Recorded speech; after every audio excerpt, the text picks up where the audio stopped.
اللهم يا من أمره بين الكاف والنون، ويا أرحم من الأب والأم الحنون، اللهم اجعل من فتح هذا المقطع الآن في الدارين سعيد، واجعل الرزق في يديه يزيد، وعن عيون الحاقدين بعيد، واكتب له السلامة والسعادة في كل وقت وحين.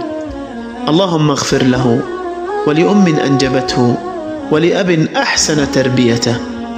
يا رب يسر أموره وأمور أحبته، وفرج همومه وهموم أحبته، واجعله محبوبا لمن حوله، وأبعد عنه الحزن وعن أحبته.